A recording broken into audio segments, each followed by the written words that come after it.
orang pasukan TNI terperosok di dalam jurang saat melakukan pengejaran terhadap kelompok Santoso di Pegunungan Poso. Ya, 5 orang anggota TNI meninggal dunia dalam insiden tersebut.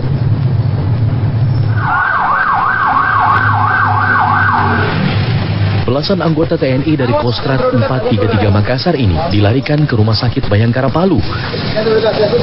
Mereka menderita luka yang cukup parah setelah truk yang ditumpangi terperosok ke dalam jurang di Desa Sedoa, Kecamatan Lore Utara, Poso, Sulawesi Tengah. Dari 20 penumpang truk tersebut, 16 orang menderita luka serius, termasuk sopir dan kernet. Sementara 5 penumpang lainnya meninggal dunia karena terhimpit badan truk.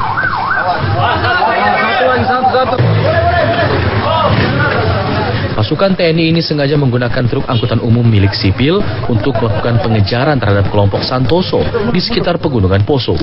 Para anggota TNI ini sedang mengikuti operasi Camar Maleo keempat bersama Polri untuk meringkus kelompok teroris tersebut. Dari Palu, Sulawesi Tengah, Abdi Mari, TV One mengabarkan.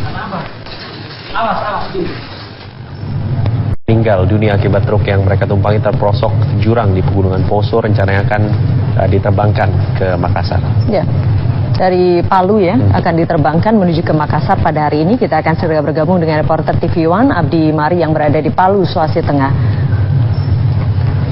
Abdi, kapan akan segera diterbangkan para jenazah TNI ini menuju ke Makassar, Abdi? Ya, saat ini saya berada di Bandara Mutiara Sis Al Jufri Palu.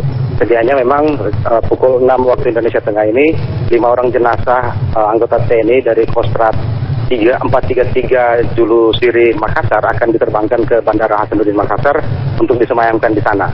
Saat ini proses serah terima jenazah dilakukan di ruang Torambelo Polda Sulawesi Tengah dan dihadiri oleh Kapolda Sulawesi Tengah Brigjen Pol Idam Aziz serta Pangdam 7 Wirabuana.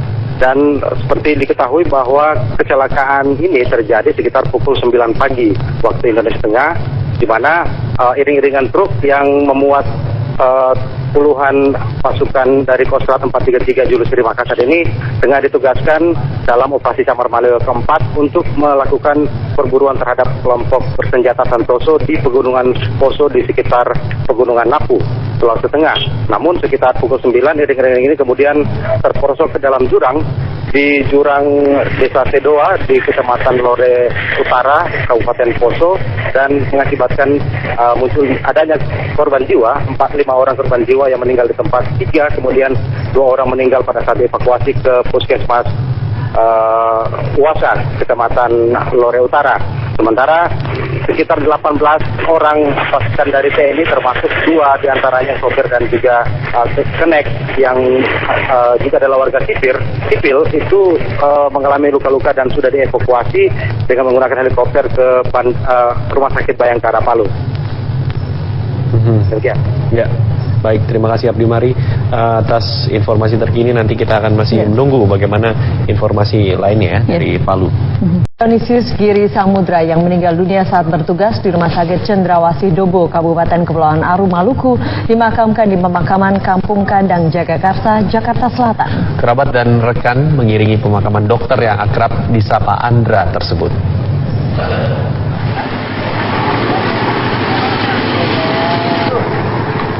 Sejak pagi, keluarga dan rekan almarhum Dr. Dionysius Giri Samudra berdatangan ke rumah duka di Komplek Cempaka, Pamulang Indah, Kota Tangerang Selatan. Sebelum diberangkatkan ke peristirahatan terakhirnya, keluarga Dr. Andra menggelar prosesi kebaktian di rumah mereka. Isak tangis orang tua dan para pelayat tak terbendung. Kami mau memuji-Mu lebih lagi ya Tuhan. Dr. Andra meninggal dunia saat bertugas di Rumah Sakit Cendrawasih Dobo, Kabupaten Kepulauan Aru, Maluku. Keluarga berharap pemerintah lebih memperhatikan nasib dokter yang bertugas di pedalaman. Pelayar yang mau ikut menghantar ke taman terakhir. Ya, semoga ke depan di tahun-tahun berikutnya ya kejadian seperti ini, kejadian masalah Andra, kesulitan-kesulitan dialami sampai detik-detik dia mengalami ini ya tidak terulang lagi. Dan kejadian ini kan sungguh sepertinya memang tidak pernah apa yang kita pikirkan, sebetulnya tidak pernah apa yang kita duga. Semuanya itu Tuhan yang mengatur semuanya. Jadi dari proses awal, pertengahan hingga akhirnya itu Tuhan yang kasih kayaknya.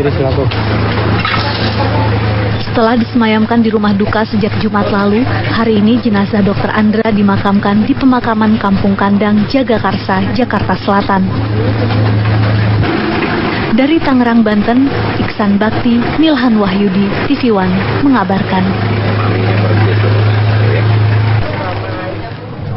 Jalanan panjang dari Dobo, Maluku, jenazah dokter muda Dionysius Giri Samudra akhirnya tiba di rumah duka di Tangerang, Jakarta Selatan. Ya, sementara kerabat dan juga rekan seprofesi Dr. Andra terus berdatangan untuk mengucapkan bela sungkawa.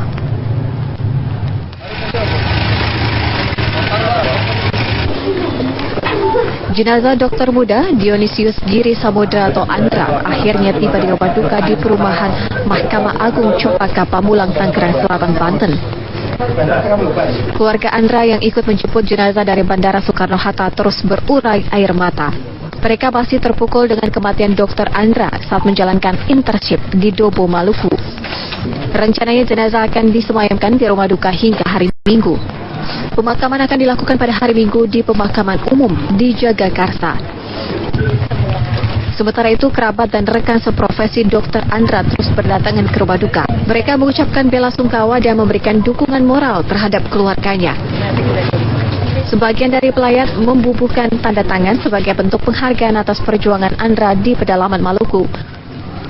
Sementara itu, puluhan karangan bunga duka juga memenuhi sepanjang jalan menuju rumah duka. Dari Tangerang Selatan, Banten, Iksan Bakti, Milhan Wahyudi, TV One mengabarkan. Yang saat ini berada di rumah duka di Pamulang, Tangerang Selatan, Banten. Ya, Lia Yuslan, silakan laporan Anda. Kepergian dari Dr. Andra atau lebih lengkapnya yaitu Dr. Dionysius Giri Samudra ini memang mengundang simpati tatkala dokter muda yang sedang menjalankan internship atau pendidikannya di Kepulauan Aru, Maluku ini terpaksa harus meregang nyawa dikarenakan memang ada kecurigaan bahwa terjadi kesulitan begitu dalam penanganan penyakit yang dideritanya. Bahkan juga ketika proses pemulangan jenazah dari Dr. Andra ini juga mengalami kesulitan begitu karena transportasi yang sulit. Bahkan informasi yang kami dapatkan dari pihak keluarga tadi juga sempat menyatakan bahwa ayah dari Dr. Andra ini yaitu Bapak Agustinus sempat juga sudah mendatangi Kepulauan Aru untuk bertemu dengan anaknya ketika dikabarkan sakit, namun karena perjalanan yang cukup sulit dan juga jauh tidak sempat bertemu dengan Dr. Andra dalam keadaan sehat walafiat. Nah, di sini saya sudah bersama dengan Mbak Teresia selaku kakak dari Dr. Andra dan juga paman.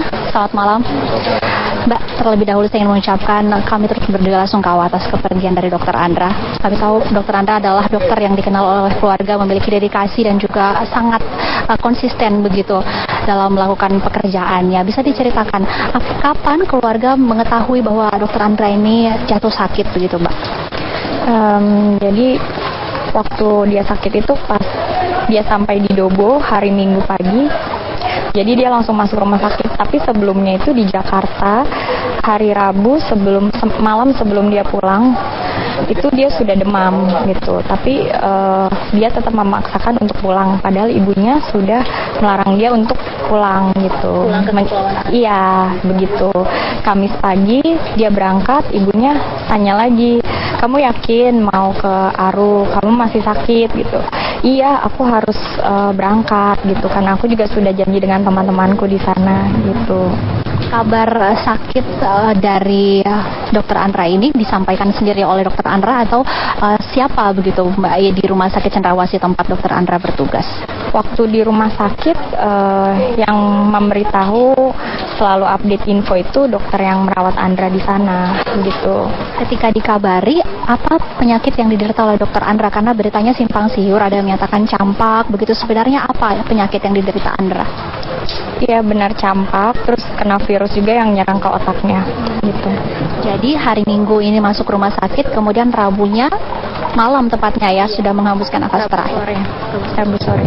Mbak bisa diceritakan, Bapak yaitu Pak Agustinus ini kan sempat berkunjung ke Kepulauan Aru untuk menjenguk Andra. Bagaimana kesulitan-kesulitan yang dihadapi hingga kemudian sampai ke Kepulauan Aru? Sebenarnya yang kendalanya itu masalah transportasi. Jadi kapal feri itu kan tidak setiap hari ada gitu. Jadi bisa diceritakan Bapak berangkatnya kapan? Bapak itu berangkat hari Senin ke Ambon, kemudian hari Selasa berangkat dari Ambon menuju Tual.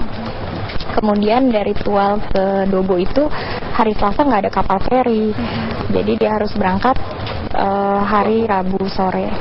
Gitu. Ketika pertama kali atau 6 bulan yang lalu tepatnya ya, bulan Mei, Andra ini akan bertugas ke Aru. Apakah ada kekhawatiran dari pihak keluarga begitu mengingat Aru adalah pulau terpencil? Apakah ada kekhawatiran begitu yang disampaikan kepada Andra? Kalau kita sih nggak ada, kalau saya sih nggak ada. Dari ibunya juga kayaknya enggak sih, tapi ya pokoknya karena udah terbiasa si Andra itu sering baksos dari universitasnya ke pedalaman-pedalaman kayak gitu, jadi kita udah biasa aja gitu, nggak ada oh ya dia kan menjalankan tugasnya gitu. Kapan komunikasi terakhir dengan Dokter Andra, Mbak, dengan keluarga begitu, dengan ibu atau bapak? Komunikasi terakhir itu kalau saya sih waktu dia udah kehilangan kesadaran itu hari Rabu saat dia kritis, Rabu pagi. Apa yang disampaikan lewat telepon? Dia nggak bisa ngomong, sudah hilang kesadarannya, tapi waktu ibunya telepon bilang Andra ini ibu, dia sempat manggil ibu gitu 2 kali gitu. Kalau Mbak Dita, apa yang sempat Mbak Dita? Saya dengar sempat berbincang dengan Andra, maksudnya berbicara kepada Andra, apa yang Mbak Dita sampaikan ketika itu? Saya cuma bilang Andra cepat sembuh, Andra harus sembuh, kita semua sayang Andra, entah juga sayang Andra, pokoknya Andra harus sembuh. Kita mau bernostalgia sedikit, Mbak. Saya ingin mengetahui seperti apa sih Dokter Andra ini dikenal oleh keluarganya, sosok yang seperti apa? Karena saya lihat sepertinya pendiam sekali, sampai sakit pun tidak menyatakan kepada keluarga ya, Mbak. Dia sebenarnya anaknya banyak cerita, tapi kalau sakit memang mungkin malas untuk ngomong juga kali ya, karena badannya sudah nggak enak gitu, jadi malas ngomong, ya lebih baik diam gitu kalau misalnya sakit. Tapi kalau lagi nggak sakit dia banyak cerita gitu. Yang kita tunggu-tunggu itu dari dia, kalau misalnya pulang ke Jakarta itu kita selalu tunggu cerita dari dia, ceritanya pasti ada aja yang lucu kayak gitu. Apa yang sempat diceritakan terakhir ketika dia kemarin pulang ke Jakarta, Mbak? Dia sempat memperlihatkan foto-foto begitu? Dia iya memperlihatkan foto-foto pasiennya dia. Ceritanya seperti apa sih? Jadi dia cuma kasih tahu ini kan dia suka anak kecil ya. Jadi di sana tuh ada anak-anak kecil, dia fotoin, Dit, ibu ini anak-anak kecil yang ada di sana gitu, yang saya kunjungi, banyak anak-anak yang jarang mandi. Ini setelah mereka mandi saya foto, ini lucu-lucu gitu. Mbak, nanti rencananya kapan jenazah dari Andra ini akan disemayamkan dan di mana, Mbak? Dimakamkannya sih hari Minggu, ibadah pelepasan jenazah hari Minggu jam 9 pagi.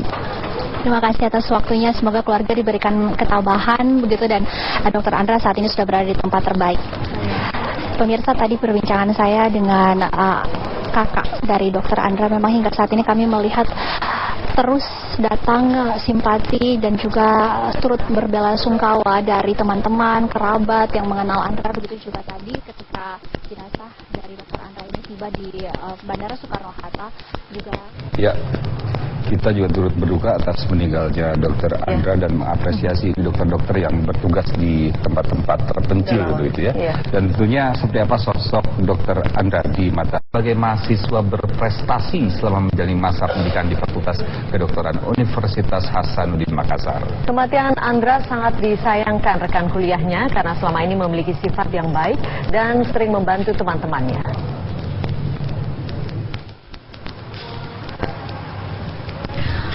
Fakultas Kedokteran Universitas Hasanuddin Makassar, Sulawesi Selatan turut berduka atas kematian dokter muda Dionysius Giri Samudra.